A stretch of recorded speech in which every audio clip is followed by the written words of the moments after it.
The Jamaican sun beat down on Andrew's brow as he wrestled with the stubborn leg of a sewing machine.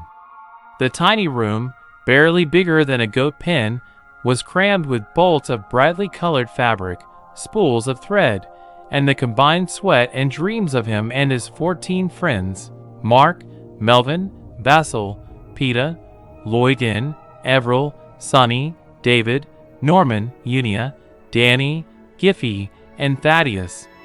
They'd all met hustling in the market in Montego Bay, each with their own skill. Andrew, a tailor's son, knew patterns. Mark had a silver tongue for sales. Melvin could fix anything mechanical. Basil was a marketing whiz with a head full of catchy jingles.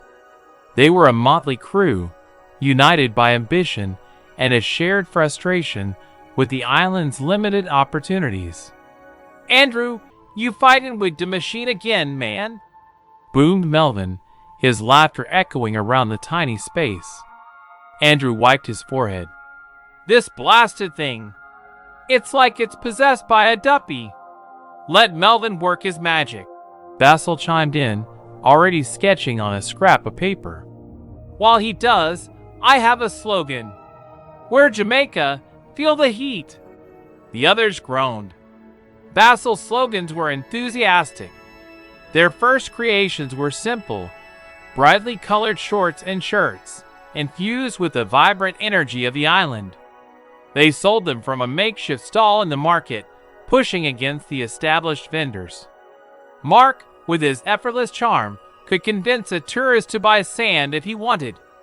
Their designs, however, spoke for themselves. One sweltering afternoon, a buyer from a Kingston boutique stumbled upon their stall. He was captivated by the bold patterns and the quality of the stitching. He placed a substantial order, enough to move them out of the goat pen and into a small workshop. Years blurred into a whirlwind of late nights, frantic stitching, and endless negotiations. Lloydin managed the finances with an eagle eye. Everett secured the best fabric deals. Sonny and David managed production. Norman kept the books. Unia designed the website. Danny and Giffy handled logistics, and Thaddeus dealt with exports. Peter, with his quiet focus, ensured every piece of clothing met their rigorous standards.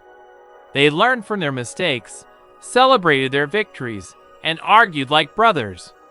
Their brand, Sunsplash Threads, became synonymous with Jamaican cool.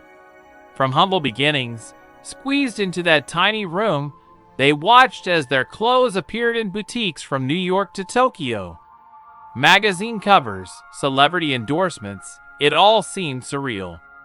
10 years later, Andrew stood on the balcony of the company's gleaming headquarters overlooking Montego Bay. The sun was setting, painting the sky in hues of orange and pink, mirroring the vibrant colors of their clothes. Around him, the sounds of laughter and clinking glasses filled the air. It was their 10th anniversary party. He raised his glass.